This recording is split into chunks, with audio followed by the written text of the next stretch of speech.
Oi, pessoal, como é que vocês estão? Eu espero que vocês estejam bem. Hoje a gente conversa sobre mais alguns capítulos aqui do Conde de Monte Cristo. Então, só para comentar com vocês o que eu li na última semana. Esse aqui é ainda o tomo 1, tá? Então eu tô fazendo a leitura aqui, eu fiz a leitura da segunda parte. Deixa eu só comentar com vocês os capítulos. Então, eu li do capítulo 1, Os Contrabandistas, até o capítulo 13, A Aparição. Então, só pra gente se localizar aqui no último vídeo, a gente conversou sobre o resgate aqui do Dantes, né? Ele foge do castelo de If e ele é resgatado aqui por uma embarcação que é uma tartana genovesa. E aí, quando ele está nesta embarcação, a gente vai ter aquela situação, né, dos tiros sendo ouvidos ali do castelo de If. E o que acontece com o capitão desta embarcação, né? Ele fica preocupado num primeiro momento que talvez o Dantes fosse alguma espécie de agente aduaneiro, né? Porque a gente vai descobrir que esse grupo de marujos, na verdade, é um grupo de contrabandistas. Então, eles têm um bom relacionamento aqui com os agentes alfandegários, né? Eles conseguem entrar nos portos com facilidade. Provavelmente rola ali algum tipo de troca de favores, né, de modo que eles conseguem entrar aqui nesses portos com esta facilidade, eles conseguem entregar essas mercadorias e tirar mercadorias desses portos também para que eles possam distribuir em outros locais. E a preocupação do capitão era a de que talvez o Dantes fosse um agente aduaneiro, mas quando ele escuta o barulho ali vindo do castelo de If, ele pensa que talvez o Dantes seja este prisioneiro, né? Então, para ele é melhor que o Dantes seja um prisioneiro do que um agente aduaneiro, né? Então, para ele tá tudo bem. E o Dantes, ele acaba meio que conquistando o respeito aqui desses marujos, né? A gente viu lá no último vídeo que ele recebe uma proposta para ficar trabalhando aqui porque ele tem um conhecimento das áreas, das águas, né? O que ele pode fazer com a embarcação de modo a deixá-la mais rápida, a chegar mais rápido nos destinos. Então, o capitão sugere que ele fique trabalhando nessa embarcação por um tempo, né? Então eles vão agora até o porto de Livorno, porque eles tinham ali algumas mercadorias, enfim, que eles precisavam despachar nesse porto, e lá chegando, o Dantes vai procurar um barbeiro que já era conhecido dele, né, de outros momentos, e ele então vai se desfazer de todas aquelas características que nós vimos, né? Ele já estava com o cabelo muito longo, a barba muito longa também. Então, quando ele recebe esse tratamento, né, ele vai se olhar no espelho, ele vai ver que ele é uma pessoa completamente diferente. Então, a gente vê aqui que ele tem 33 anos de idade, um rosto mais amadurecido, né? Então, ele tem características que são diferentes, a fisionomia dele mudou muito, e ele percebe que com esses traços, hoje ele já não seria mais reconhecido, não é mais o mesmo Dantes de 14 anos atrás, né? E aí ele sai, né, deste local, desta barbearia, e ele decide comprar umas roupas de marujo, né, uns uniformes de marujo, até porque nesse período em que ele ficou ali nessa embarcação, ele acabou recebendo pelos seus serviços, então ele já tem ali um dinheiro para que ele possa comprar essas roupas. E aí ele decide que ele vai ficar trabalhando ali com esse grupo de marujos por um período de 2 a 3 meses mais ou menos, porque o objetivo dele é ir em busca deste tesouro. Então ele precisa pensar em como ele vai fazer para acessar a ilha de Monte Cristo, tanto que enquanto ele está dentro da embarcação e eles vão fazendo esses serviços, né, de ir de um porto ao outro, pegar mercadorias, deixar mercadorias, eles vão passar muitas vezes pela ilha de Monte Cristo. E vai chamar a atenção do capitão o fato do Dantes ficar ali na murada do navio, né, olhando, admirando esta ilha, né? Então ele fica sempre ali pensativo, ele fica imaginando como que ele poderia fazer para acessar essa ilha. Ele sabe que ele está numa embarcação de contrabandistas, então como é que ele faria para desembarcar nessa ilha com todo esse grupo de pessoas junto com ele, sabendo que ali tem um tesouro, seria muito arriscado, né, se isso acontecesse. Então, vai chegar um momento aqui em que o capitão dessa embarcação vai convidar o Dantes para ir a um espaço ali, um local onde eles estão, que é um ponto de contrabandistas, é um ponto assim que vários contrabandistas importantes, digamos assim, ali no meio do contrabando, se encontram, e aí existe uma carga que precisa ali ser despachada, digamos assim, e o capitão da embarcação em que o Dantes está vai sugerir que eles se encontrem na ilha de Monte Cristo, porque é uma ilha deserta, é uma ilha que não tem nenhum tipo de ponto alfandegário, então seria interessante se eles fossem para essa ilha para poder fazer esse despacho, enfim, essa troca de mercadorias, até que eles possam depois ir para os seus destinos, né? E aí o Dantes vai ficar muito feliz. Por dentro, ele está muito contente com essa possibilidade, porque era a oportunidade que ele estava esperando para poder acessar essa ilha. Então eles vão chegar aqui na ilha de Monte Cristo. A embarcação do Dantes ali, né, onde ele está, vai chegar primeiro e depois um dia, dois, a outra embarcação, né, vai chegar então para que eles possam fazer essa troca ali dessas mercadorias. E nesse meio tempo, o que vai acontecer? Ele vai dizer ao capitão ali da embarcação que ele quer caçar ali umas cabras, tem umas cabras selvagens, uns cabritos, enfim, que ficam ali nessa ilha, e ele gostaria então de ir caçar e tudo mais, e ele decide então fazer isso, né? O capitão não vai questionar nem nada. O Jacopo vai decidir acompanhá-lo aqui, né, para ficar junto com ele ali nessa ilha, e numa dessas ele consegue já de primeira matar uma cabra, e aí ele vai dizer pro Jacopo que é interessante ele levar essa cabra até de volta, né, pra embarcação, para que eles possam assá-la. E aí, nisso, o Dantes vai ficar por ali, né, caçando mais um pouquinho, e aí ele diz pro Jacopo que assim que a refeição estiver pronta, que é para eles emitirem um som, né, um tiro, talvez, dispararem um tiro, para que ele saiba que está no momento de voltar, para que ele possa fazer a refeição junto com esses integrantes, né. Então, nisso, o Jacopo vai deixar o Dantes sozinho, e ele começa a explorar a ilha. Então, a gente vai lembrar aqui que ele já tinha um conhecimento de toda a descrição de onde este tesouro poderia estar, só que a ilha era para essa ilha ter cavernas, né? Então é dito aqui no mapa desse tesouro que ele está dentro de uma caverna. Só que ele não vai identificar essas cavernas de uma forma assim tão fácil, elas não estão tão à vista. Então ele começa a andar, seguir uma trilha ali, né? Que parece que vai dar numa área um pouco mais isolada, até que ele vai adentrando aqui nessa ilha, ele vai descendo mais, né? E ele começa a notar alguns sinais nas paredes. Ele começa a ver que talvez exista alguma coisa ali nesta área, só que ele precisa de tempo para poder explorar, para poder entender o que é que está acontecendo. E aí nisso, ele escuta um disparo vindo lá da embarcação e ele decide voltar. Então, os integrantes, os marujos ali da embarcação estão vendo o Dantes, né, ele está meio que saltitando ali por cima das montanhas, e nisso ele vai simular uma queda. Então, todos eles vão ver que o Dantes desaparece num determinado momento, ele está correndo de volta para a embarcação e ele cai. Então eles vão se dirigir a ele, o Jacopo é um dos primeiros a chegar, e ele vai dar a entender que ele está muito ferido, que ele não consegue se mexer, até o capitão sugere, né, que eles possam transportá-lo de volta para a embarcação, porque eles precisam partir, né, depois que eles recebem a carga ali, a mercadoria, enfim, eles precisam partir para, enfim, fazer o que é necessário com essa mercadoria. E aí o Dantes vai dizer que, olha, ele não consegue se mexer, que ele está com muita dor, provavelmente ele quebrou algumas costelas, então ele sugere ficar para trás, e aí ele pede até pro capitão para deixar com ele alguns mantimentos, um pouco de comida, um fuzil, algumas armas ali, enfim, pólvora, né, ele pede alguns mantimentos que o capitão vai ceder, claro, né, vai deixar lá com ele, e ele até sugere pro capitão que caso, né, no trajeto que eles vão fazer, eles encontrem alguma embarcação que esteja passando ali pela ilha de Monte Cristo, que eles recomendem então que essa embarcação pare para resgatar o Dantes. Então o capitão vai dizer que, né, eles vão fazer dessa forma, até porque ele não pode se estender por muito mais tempo ali na ilha de Monte Cristo, e caso eles não encontrem ninguém, depois do período ali, que seria em torno de mais ou menos uma semana, uns 6 a 7 dias, eles voltam então para resgatar o Dantes, se eles não conseguirem encontrar ninguém no meio do caminho, né, que possa fazer isso por ele. E nisso o Dantes vai ficar para trás, o Jacopo até sugere ficar com ele, né, mas o Dantes vai dizer que não precisa, que não há necessidade, então ele vai ser muito convincente nessa questão, né, de dizer para todos eles que eles podem ir, que não tem problema, ele fica para trás, ele vai, né, vai ficar ali, vai se alimentar, e provavelmente depois de uns dias ele já vai se sentir melhor, ele até sugere que ele pode construir uma espécie de uma casa ali, uma casa não, né, mas um abrigo, para que ele possa se proteger. E nisso, então, essa embarcação vai desaparecer assim que ela está bem distante, ele já se coloca de pé muito rapidamente, né? Então a gente vê que de fato foi tudo simulado ali para que ele pudesse convencê-los de que ele estava ferido e de que ele seria interessante ele ficar para trás, né? Enfim, que ele não ia conseguir ser removido ali deste local.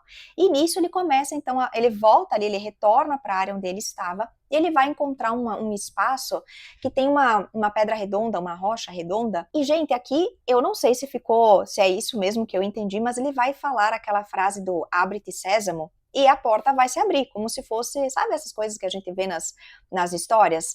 E aí a porta vai se mexer, ela vai se abrir de fato, e ele consegue adentrar esta área, e aí ele vai ver que existe ali uma área que é muito escura, ele começa a vasculhar, e ele sabe que o tesouro está escondido numa outra caverna, né? De acordo com as informações que ele tinha, ficava numa segunda, como se fosse num segundo espaço ali, numa outra área dentro ali desta caverna, e aí ele começa a vasculhar essa área até que ele chega neste ponto que seria o indicado aqui pelo mapa. E aí ele começa a meio que escavar ali essa área, né?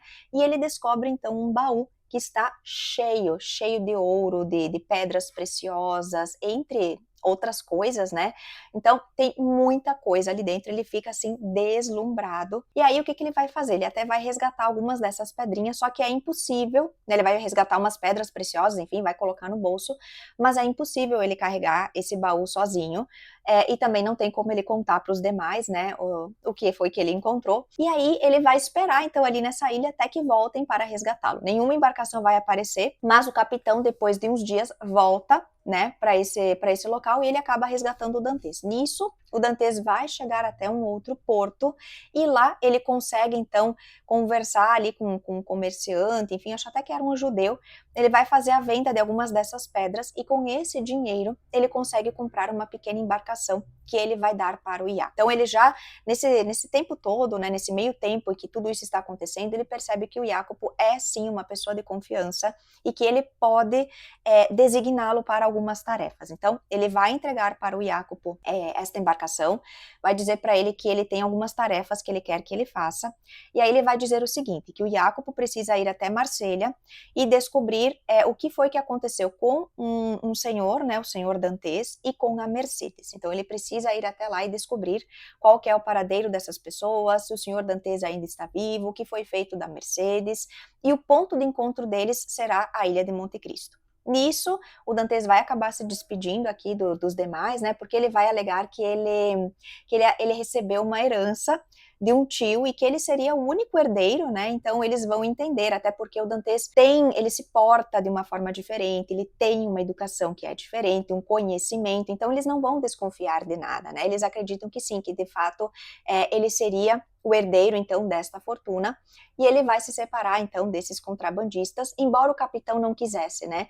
O capitão sempre deixa claro aqui que ele gostaria muito de manter o Dantes na sua tripulação, mas cada um vai seguir o seu lado, né? E o Dantes decide comprar um iate, e ele pede aqui para esses armadores que construam num espaço ali específico, uma espécie de compartimento secreto. Ele vai dar as medidas ali direitinho, né, do que é que ele precisa e o que ele vai fazer. Essa embarcação que ele tem agora é muito rápida, é muito suntuosa, e ele vai até a ilha de Monte Cristo resgatar aquele baú e ele decide, então, depois, né, esperar ali o Jacopo voltar. Dentro de alguns dias, o Jacopo volta e as informações que ele tem para o Dantes não são das mais agradáveis. Então ele fica sabendo que o senhor Dantes faleceu e que a Mercedes está desaparecida. Nisso, o que o Dantes vai fazer? Ele vai a Marselha, então ele decide ir até lá, ele vai inclusive visitar o prédio, né, o edifício onde o pai dele morava, e ele entra ali no porto de Marselha com uma identidade falsa. Então ele entra ali com uma identidade como se ele fosse inglês, ele tem um passaporte agora, né, que ele comprou, e não é nenhuma dificuldade para ele acessar ali a região, e aí ele decide ir até o apartamento que pertencia ao pai, e lá ele descobre que agora vive um casal jovem, recém-casado, e ele pede, né, para poder entrar ali naquele espaço, para ver ali o lugar onde o pai dele vivia. Ele fica muito emocionado e ele decide ir em busca do proprietário deste edifício e ele compra o prédio todo. E aí vai chegar a informação para esse casal de que eles precisam se mudar ali desse apartamento, que eles podem escolher qualquer outro apartamento ali do prédio com o mesmo valor de aluguel, mas que eles precisam desocupar este em específico. E numa dessas pesquisas ali, conversando com uma pessoa ali do prédio, o Dantes vai descobrir, ele vai questionar sobre o Caderussi. O Caderussi era uma dessas pessoas que estava ali envolvida, né, com o que aconteceu com ele, não muito diretamente, digamos assim, mas ele tinha conhecimento dos planos, né, do que poderia acontecer ali com o Dantes. E aí ele vai ficar sabendo que que o Caderrucci se envolveu em alguns negócios que não deram muito certo, e que agora ele tem uma espécie de hospedaria, né? E aí o que vai acontecer?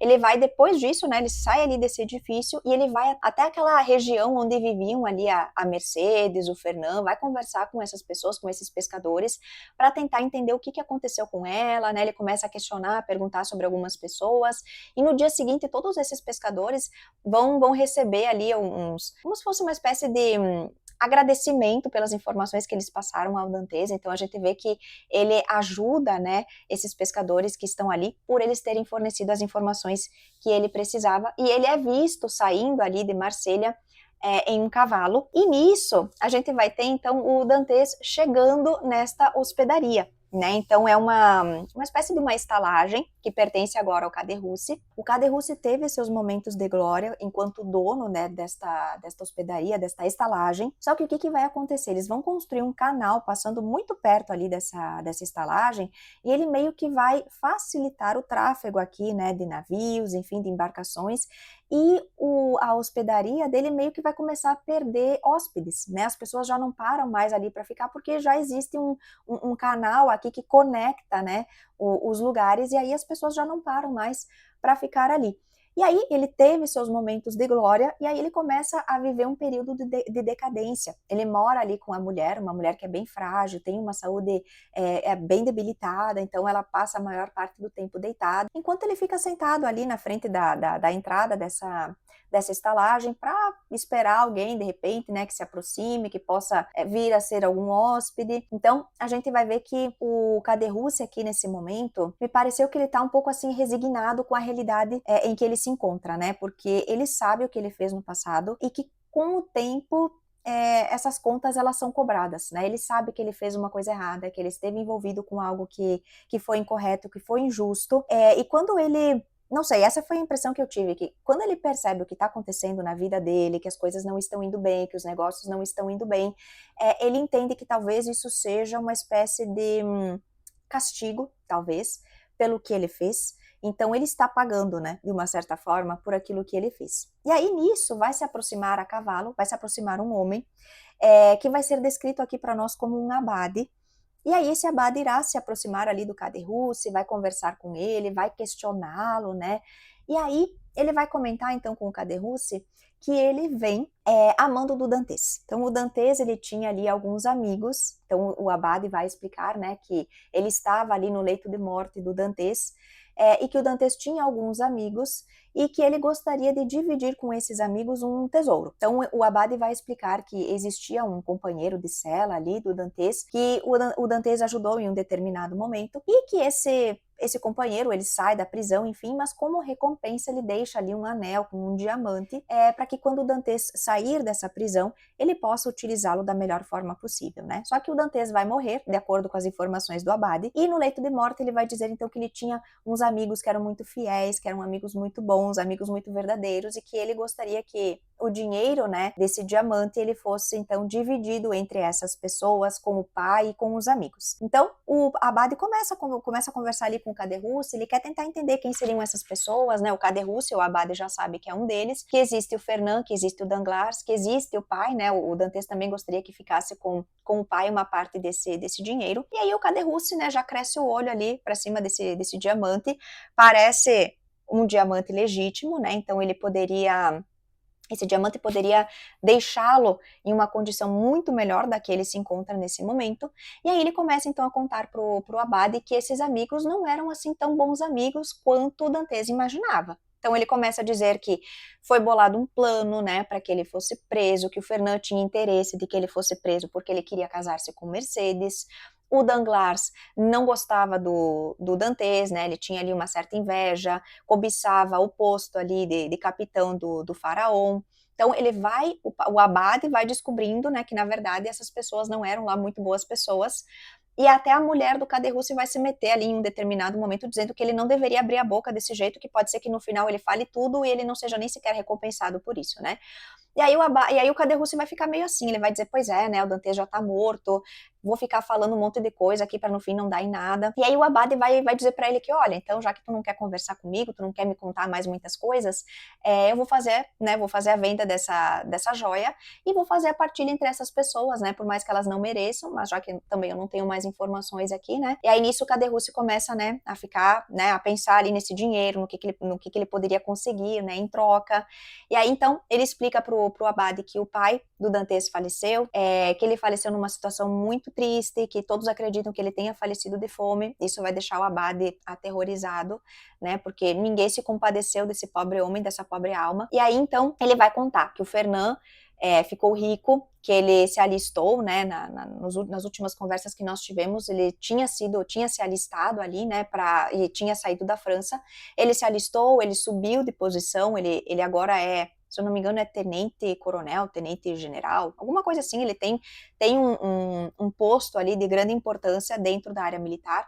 O Danglars também subiu na vida, ele fez muitos negócios, né, ele tinha sido indicado aqui pelo senhor Morrel para um negociante espanhol e ele fez muito dinheiro. E aí o Abade vai perguntar sobre a Mercedes, o que foi feito da Mercedes, né? E aí ele descobre que a Mercedes está casada com o Fernand. E aí o que vai acontecer? O senhor Dantes, quando ele falece, na verdade, antes dele falecer, ele já acreditava que o filho dele já não estivesse mais entre eles, né? Então ele mesmo dizia isso para Mercedes, que provavelmente ele iria se encontrar com o Dantes, que o Dantes já não estava mais vivo, né? Então, quando o Fernand fica sabendo que o senhor Dantes morreu, ele volta rapidamente para tentar casar-se com Mercedes. E aí o que acontece? É como se o senhor Dantes tivesse mantido ali viva essa memória, né, do Dantes com a Mercedes, né? Então é como se enquanto ele estivesse vivo, ela não pudesse casar-se com outra pessoa. E aí quando o Fernand volta, ele conversa com ela e tudo mais, ela ainda assim pede para ele mais uns 6 meses, porque ela acreditava que de repente o Dantes fosse voltar, né, que alguma coisa fosse acontecer. E aí então, passados ali os 6 meses, ela acaba aceitando essa proposta de casamento e ela vai se tornar uma dama da alta sociedade.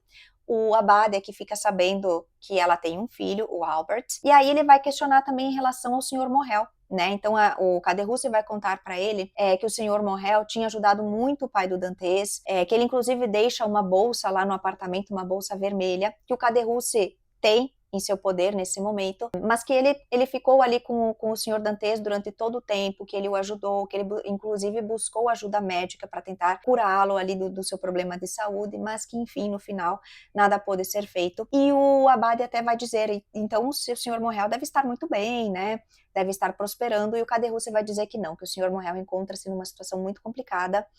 Ele era um armador aqui, né, que tinha muitos navios, muitas embarcações, e ele ao longo dos anos vai perder em torno de 4 ou 5 embarcações, de modo que o Faraon é a única embarcação que ele ainda tem. Ele está com muitos problemas, com muitas dívidas, muitos sócios aqui com problemas, né, provavelmente não vão receber o dinheiro do investimento que eles fizeram. Então o Abade pede ao Caderhus que lhe entregue esta bolsa vermelha, que estava no apartamento do pai do Dantes, e ele decide então que por essa conversa toda que ele teve com o Caderhus e todas as informações que ele passou para ele vai dizer então que ele tem o direito de ficar com esta joia e que ele faça com ela o que ele achar melhor. E nisso ele vai se despedir aqui do Caderhus e ele vai então em busca de mais informações em relação ao senhor Morrel. Então ele vai conversar aqui com o prefeito da cidade ali, ele vai descobrir que o prefeito também tinha um investimento aqui na companhia do senhor Morrel, mas que ele não acredita que o dinheiro vá retornar, né? Então as pessoas ali na localidade meio que acreditam que o senhor Morrel vai decretar falência em algum momento, né? O senhor Morrel, ele meio que aposta todas as suas fichas no faraó. O faraó está fora,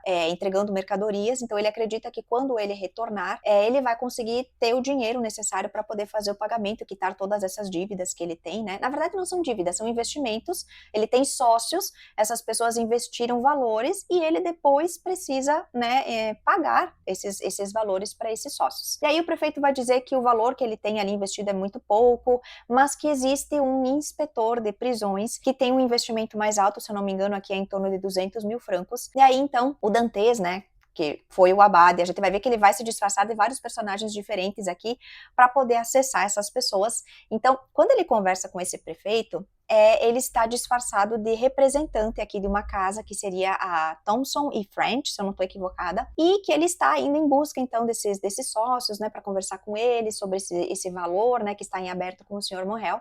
E aí o prefeito vai dizer que ele precisa conversar com esse inspetor das prisões, que é o senhor de Beauville. E aí nisso esse inglês, né, representante, ele vai então até o inspetor para conversar com ele, e a gente vai ver que causa uma surpresa, né, pro representante aqui, quando ele encontra esse inspetor das prisões, porque não sei se vocês lembram, mas alguns capítulos atrás nós tivemos um inspetor visitando aqui o castelo de If, visitando ali as celas, conversando com os prisioneiros, e por acaso esse inspetor é o mesmo que está agora na frente do Dantes novamente. Vou dizer Dantes, né, gente, porque na verdade é a mesma pessoa, só disfarçada aqui de outros personagens, né? E aí, o que vai acontecer nessa conversa ali com esse inspetor?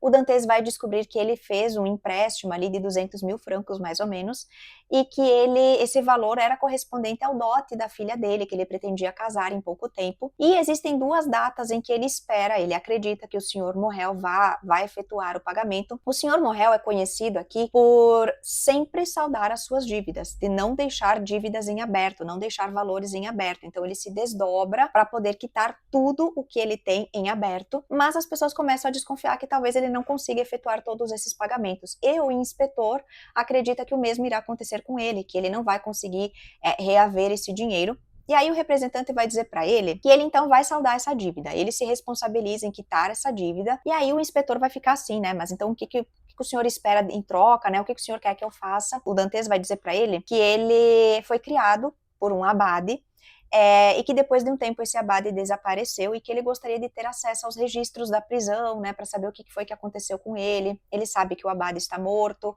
e aí o inspetor vai dizer que ele mantém, né, esses registros, as entradas, as saídas, enfim, e ele pergunta como que é o nome desse abade.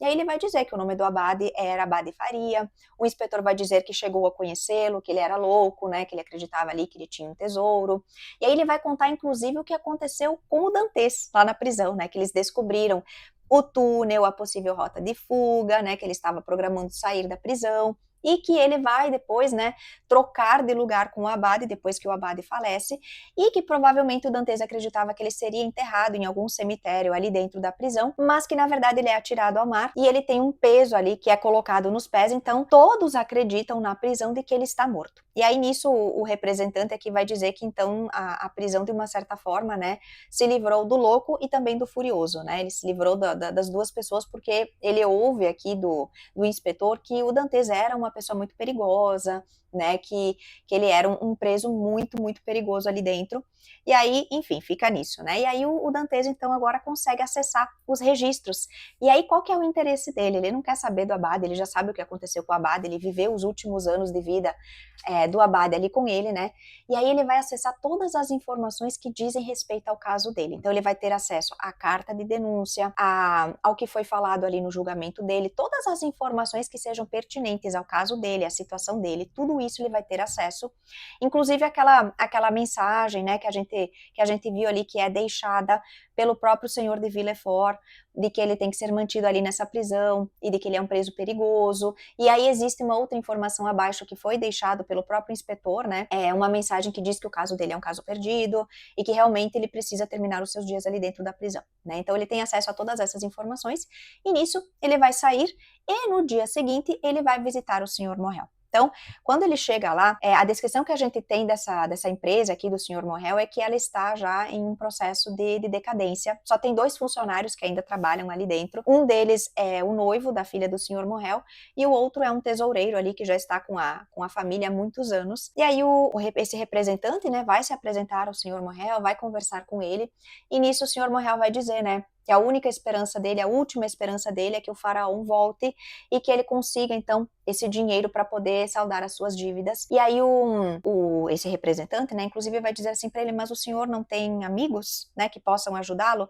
E aí o senhor Morrel vai dizer que nos negócios a gente não tem amigos, nós temos sócios, né? Então a gente vai ver que muitas pessoas viraram as costas para ele, embora ele sempre tenha sido um bom pagador, ele sempre tenha cumprido com as suas obrigações, ele vai se ver obrigado aqui a vender joias da família, prataria, para poder quitar as suas dívidas. E é sempre assim, é viver um mês depois do outro. Então, cada mês que passa, chega o final do mês, ele consegue pagar as suas contas, e isso deixa as pessoas ali sempre muito impressionadas, mas acreditando que no mês seguinte ele vai decretar falência, né? Porque, enfim, a situação está muito, muito, muito complicada aqui para ele. E aí, o representante vai dizer para ele, então, ele, né, sabe dessa dívida, vai contar ali, vai contabilizar o valor, né, do que ele teria para pagar, que é quase 300 mil francos, é 287.500 francos, mais ou menos, que é o valor que ele está devendo. E aí, então, nesse meio tempo de conversa, vai chegar aos ouvidos do senhor Morrel que o faraó naufragou. Então, o pessoal, né, os marujos ali, os sobreviventes, vão entrar ali no escritório do senhor Morrel enquanto este representante está ali dentro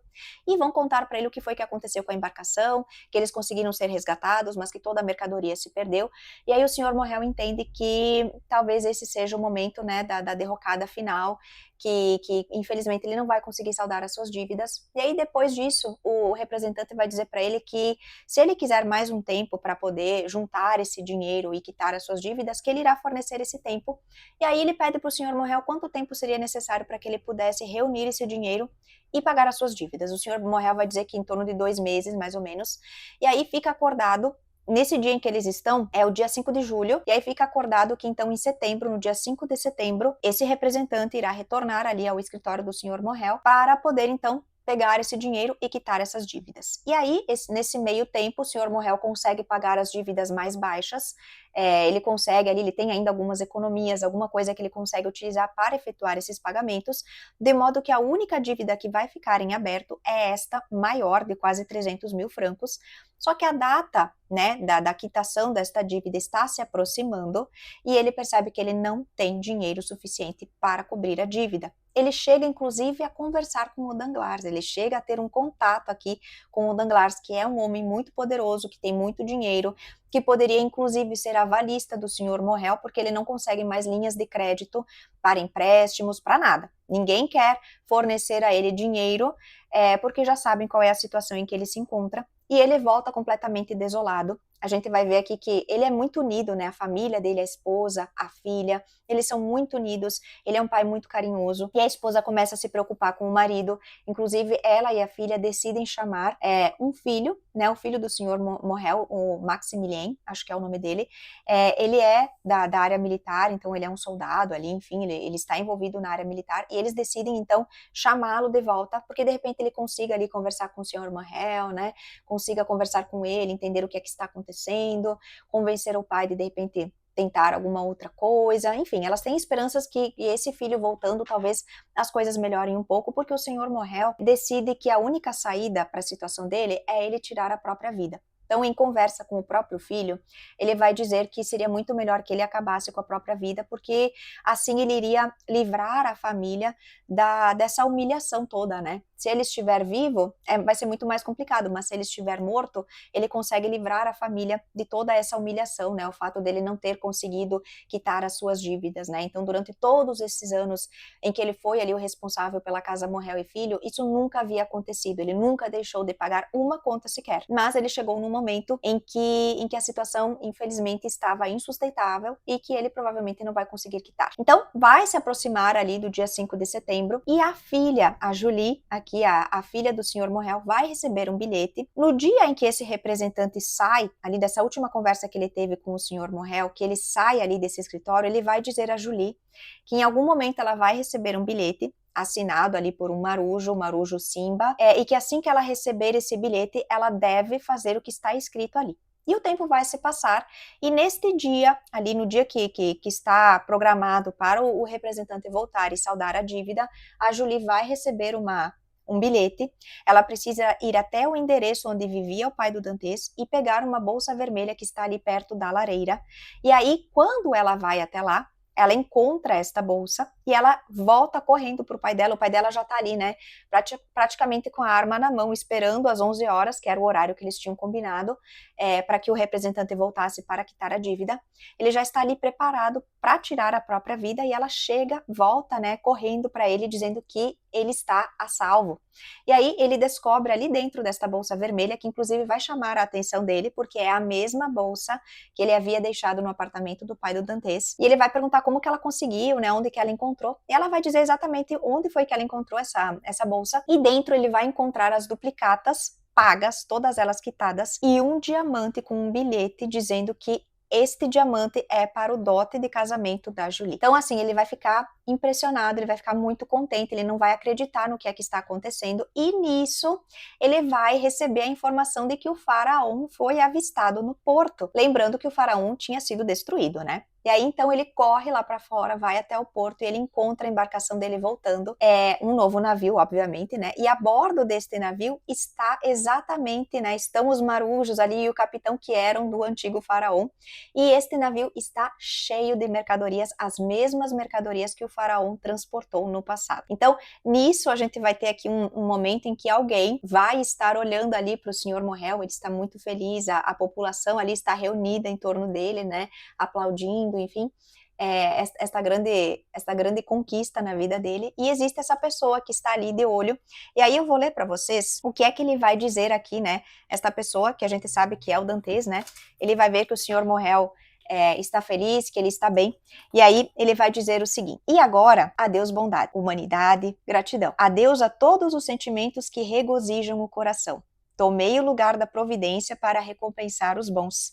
Que o Deus vingador me ceda o seu para punir os maus. Então, a gente vai ver que nesse processo todo, o Dantes ele vai meio que se desfazendo desses bons sentimentos, né? Ele vai meio que passando por um processo de desumanização. Agora o que a gente vai ver é um Dantes preocupado em vingar-se de todos aqueles que lhe causaram mal, que fizeram com que ele ficasse preso de forma injusta. E nisso, a gente vai ter um salto aqui de mais ou menos uns 10 anos, porque quando o Dantes é resgatado naquela embarcação é mais ou menos o ano de 1928, e aí a gente tem um salto aqui de 10 anos, então nós estamos no ano 1928, não, perdão, 1828, e aí a gente vai ter um salto de 10 anos e nós estamos então em 1838, e aí nisso, a gente vai ter aqui dois rapazes, um deles é o Albert, que a gente já sabe que é o filho da Mercedes, e ele está junto com um amigo aqui, que é o Franz, e eles estão na Itália, estão se preparando aqui para passar o carnaval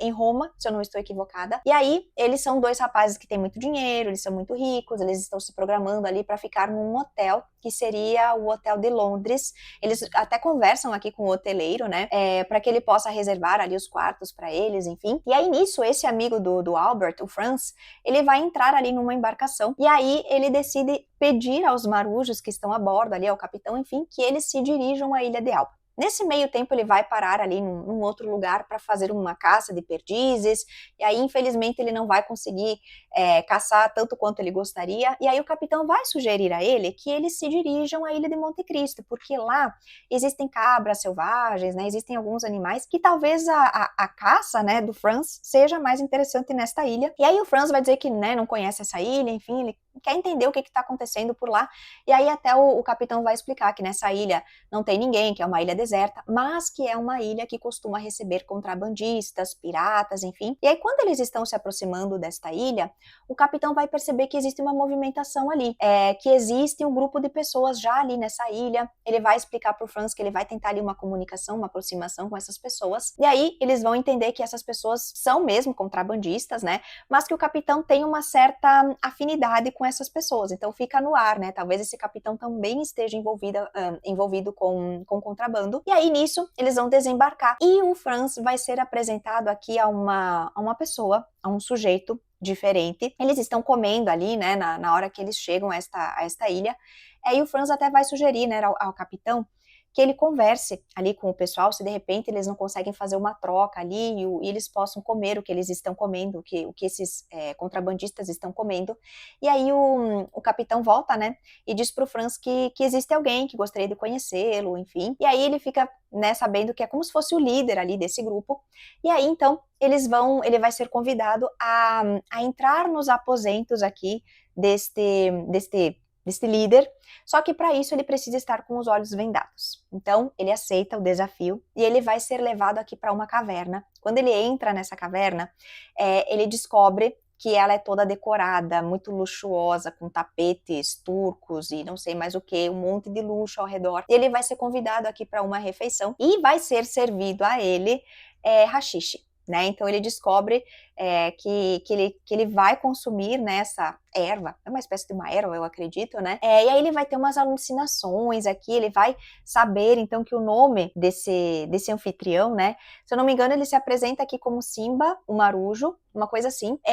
E aí o Franz também não vai querer se apresentar, ele também não vai dizer o seu nome verdadeiro, vai dizer que o nome dele é, sei lá, Aladdin, uma coisa assim. E aí ele vai ficar um tempo ali dentro com esse anfitrião, com esses sonhos, né, mirabolantes por conta do consumo, né, do haxixe. E aí depois disso, enfim, eles vão acabar se despedindo, né, esse anfitrião vai se afastar, e eles vão se desencontrar de uma certa forma, né. Aqui o Franz vai voltar então para a Itália, depois de passado esse momento meio diferente, digamos assim, né, meio psicodélico aqui na vida dele, né, ele volta para a Itália, ele se encontra com o Albert, e aí eles vão ficar ali por um tempo, e aí nesse meio tempo, eles vão descobrir que ali nesse hotel, onde eles estão, existe um conde, que é o Conde de Monte Cristo, ele também está hospedado ali, mas ele meio que ocupa a ala mais nobre ali desse hotel, né?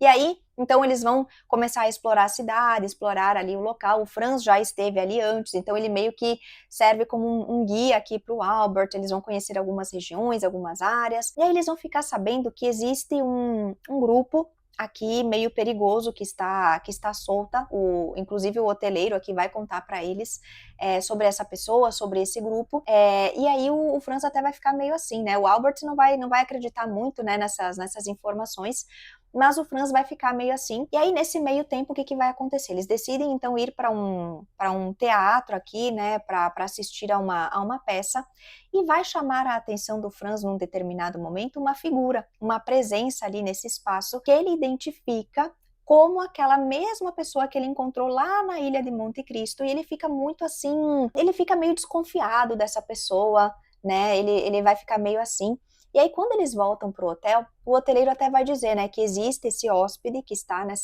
em um desses quartos, nessa área mais nobre, que gostaria de apresentar-se a eles, e que os meninos poderiam então conhecê-lo, né, poderiam visitá-lo ali nos seus aposentos, e então vai ficar acertado, né, que eles vão se conhecer, e o Franz já começa a ficar meio assim, né, quem será que seria esse homem, esse Conde de Monte Cristo? E aí, gente, o que vai acontecer? Essa última parte aqui, né, claro que eu resumi muito para vocês essa última parte aqui em que o Franz e o Albert estão na Itália, mas a parte mais interessante aqui é que o Franz, ele já meio que pegou alguns lances, ele já está desconfiado. Esta figura do Conde de Monte Cristo, ela está em todas as partes. A gente vai ver que ele se relaciona com pessoas boas, com pessoas não tão boas, né? Então ele tem contatos, ele tem muitos contatos. Inclusive, enquanto o Franz está ali na Itália, ele vai pegar uma conversa ali de um grupo de pessoas, uma voz aparecendo, uma voz que o lembra muito da voz daquele Simba lá que ele conheceu na Ilha de Monte Cristo, isso começa a deixá-lo assim com o pé atrás, até que ele vai ser apresentado a este Conde de Monte Cristo, que seria o último capítulo que eu li aqui, que se chama Aparição, e ele vai descobrir então que o Marujo, que a voz que ele escutou ali na Itália, enquanto ele estava por ali, em Roma, acho que é o lugar onde eles estão, que a voz, que a figura, enfim, que ele viu lá dentro daquele teatro, todas essas imagens, elas tratam exatamente da mesma pessoa, que seria o Conde de Monte Cristo. Então, eu finalizei a leitura agora nesse capítulo, com o Conde de Monte Cristo se apresentando a esses dois jovens, e é isso, pessoal. Eu não sei mais agora o que vai acontecer. Vai ficar para a próxima semana para a gente poder conversar. Então, agora, a partir do momento em que o Conde vai se apresentar a esses dois jovens, o que vai acontecer com eles, né? Então, fica aqui, literalmente, as cenas para os próximos capítulos e a gente conversa numa próxima. Se tem alguma coisa que eu comentei aqui que talvez não esteja de acordo, se tem algum detalhe que vocês lembram dessas partes, por favor, pessoal, deixem aqui nos comentários para contribuir, para deixar aqui a nossa experiência mais enriquecida, né? Então fiquem à vontade para deixar comentários. Eu dei uma boa enxugada aqui, afinal foram 13 capítulos lidos, né? Mas só para que vocês tenham uma ideia do que é que está acontecendo neste momento. Eu vou ficando por aqui, pessoal. Se vocês me acompanharam até aqui, não se esqueçam de deixar o seu like, se inscrever aqui no canal, ativar o sininho para as notificações e a gente se vê na próxima semana. Até lá. Tchau, tchau.